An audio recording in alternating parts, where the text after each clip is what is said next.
আচার খেতে কে না পছন্দ করে, কিন্তু সেটা যদি হয় একটু ভিন্ন রকমের তাহলে তো কোনো কথাই নেই। আসসালামু আলাইকুম, কেমন আছেন সবাই? আবারও চলে এলাম AN কুকিং চ্যানেল থেকে নতুন আরেকটা ভিডিও নিয়ে। আজ আমি করব নারকেলের দুধ দিয়ে আমড়ার মোরব্বা। এজন্য এখানে আমি নিয়েছি আমড়াটাকে আমি ছিলে নিয়েছি নারকেলের দুধ, সেই সাথে নিয়েছি আমি এখানে চিনি।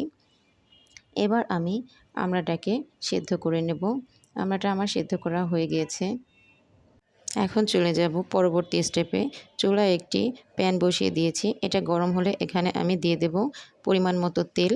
আর আমার ভিডিওটা দেখে যদি আপনাদের ভালো লাগে তাহলে অবশ্যই চ্যানেলটিকে সাবস্ক্রাইব করে রাখবেন। নিত্য নতুন ভিডিও পেতে বেল বাটনটি প্রেস করে রাখবেন।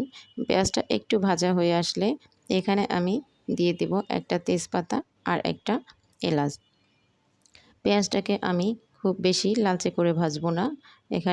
এখন আমি একটু নেড়েচেড়ে আবারও দিয়ে দেব আদা বাটা আর দিয়ে দেব রসুন বাটা। এখানে আমি হাফ চা চামচ আদা বাটা আর হাফ চা চামচ রসুন বাটা দিয়ে তারপর মশলাটাকে আমি কয়েক সেকেন্ড একটু ভেজে নেব, যাতে মশলার যে কাঁচা গন্ধটা থাকে সেটা চলে যায়। তারপর এখানে আমি দিয়ে দেব হাফ টিস্পুন হলুদের গুঁড়ো, দিয়ে আবারও ভালোভাবে নেড়ে এখন আমি এখানে দিয়ে দেব একটু নারকেলের দুধ। নারকেলের দুধটাকে দিয়ে মশলাটাকে আমরা খুব ভালোভাবে কষিয়ে নেব। এই পর্যায়ে চুলার আঁচটাকে মিডিয়ামে রাখবেন।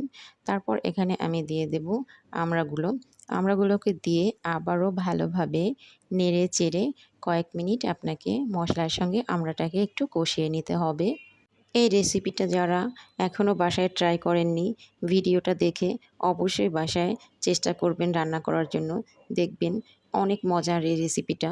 এবার আমার আমড়াটা কষানো হয়ে গিয়েছে। এখন আমি এখানে দিয়ে দেব নারকেলের দুধটাকে। নারকেলের দুধটা দিয়ে এটা আমি আবার একটু নেড়েচেড়ে ভালোভাবে মিশিয়ে নেব। তারপর এখানে দিয়ে দেব আমি চিনি। চিনিটা আপনারা যেমন মিষ্টি খান আপনারা সেরকম দিয়ে নেবেন। যে বেশি খান সে বেশি দিয়ে নেবেন, যে কম চান তাহলে সে পরিমাণ একটু কম দিয়ে নেবেন। এটা কোনো ধরাবাঁধা নিয়ম নেই, তাই আর বললাম না। এখন একটা বলক চলে আসলে আমি একটা ঢাকনা দিয়ে এটাকে ঢেকে দিব আর অপেক্ষা করব 5 থেকে 7 মিনিট। 5-7 মিনিট পর আবারও ফিরে এলাম। ঢাকনাটাকে খুলে এখন আমি আবারও এটাকে একটু ভালোভাবে চারপাশ দিয়ে নেড়েচেড়ে মিশিয়ে নেব।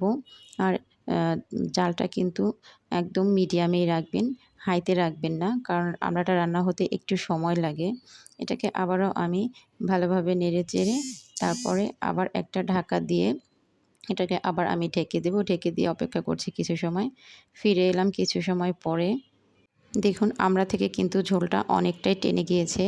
এর মানে আমার রান্নাটা অনেকটাই হয়ে গিয়েছে আর আমড়ার কালারটাও কিন্তু চেঞ্জ হয়ে গিয়েছে। আমড়াটাও আমার সেদ্ধ হয়ে গিয়েছে। এখন এটাকে আমি আরও একটু সময় একটু নেড়েচেড়ে রান্না করে নিব।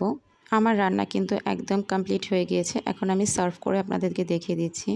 দেখুন কালারটা মাশাআল্লাহ কত সুন্দর হয়েছে আর গ্রেভিটাও কতটা সুন্দর হয়েছে। কতটা কালারফুল হয়েছে আমড়াটা। খেতেও কিন্তু এই আমড়াটা অনেক অনেক মজার হয়। ট্রাস্ট মি, আপনারা বাসায় অবশ্যই একবার হলেও ট্রাই করবেন। আল্লাহ হাফেজ।